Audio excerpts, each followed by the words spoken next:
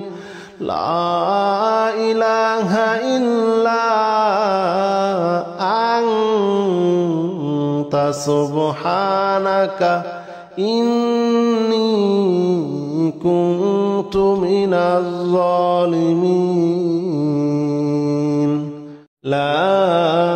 إله إلا أنت سبحانك إني كنت من الظالمين لا إله إلا أنت سبحانك إني كنت من الظالمين لا إله إلا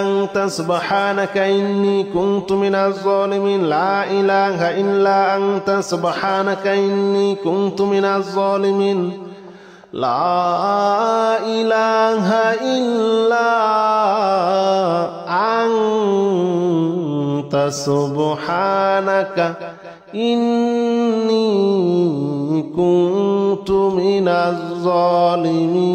إلا أنت سبحانك إني كنت من الظالمين لا إله إلا أنت سبحانك إني كنت من الظالمين لا إله إلا أنت سبحانك إني كنت من الظالمين لا إله إلا أنت سبحانك إني كنت من الظالمين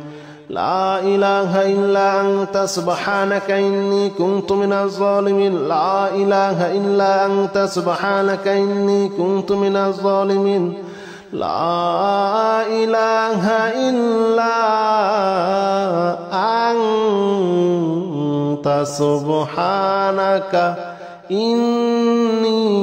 إني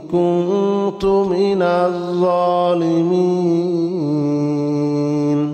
لا إله إلا أنت سبحانك إني كنت من الظالمين لا إله إلا أنت سبحانك إني كنت من الظالمين لا إله إلا أنت سبحانك إني كنت من الظالمين لا إله إلا أنت سبحانك إني كنت من الظالمين لا إله إلا أنت سبحانك إني كنت من الظالمين لا إله إلا أنت سبحانك إني كنت من الظالمين لا إله إلا أنت سبحانك إني كنت من الظالمين لا إله إلا أنت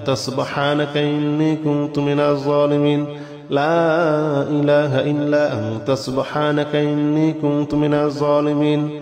لا إله إلا أنت سبحانك إني كنت من الظالمين لا إله إلا أنت سبحانك إني كنت من الظالمين لا إله إلا أنت سبحانك إني كنت من الظالمين لا إله إلا أنت سبحانك إني كنت من الظالمين لا إله إلا أنت سبحانك إني كنت من الظالمين لا إله إلا أنت سبحانك إني كنت من الظالمين لا إله إلا أنت سبحانك إني كنت من الظالمين لا إله إلا أنت سبحانك إني كنت من الظالمين لا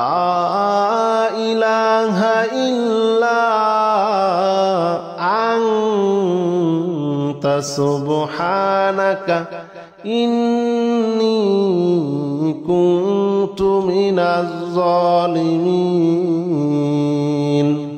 لا إله إلا أنت سبحانك إني كنت من الظالمين لا إله إلا أنت سبحانك إني كنت من الظالمين لا إله إلا أنت سبحانك إني كنت من الظالمين لا إله إلا أنت سبحانك إني كنت من الظالمين لا إله إلا أنت سبحانك إني كنت من الظالمين لا إله إلا أنت سبحانك إني كنت كنت من الظالمين.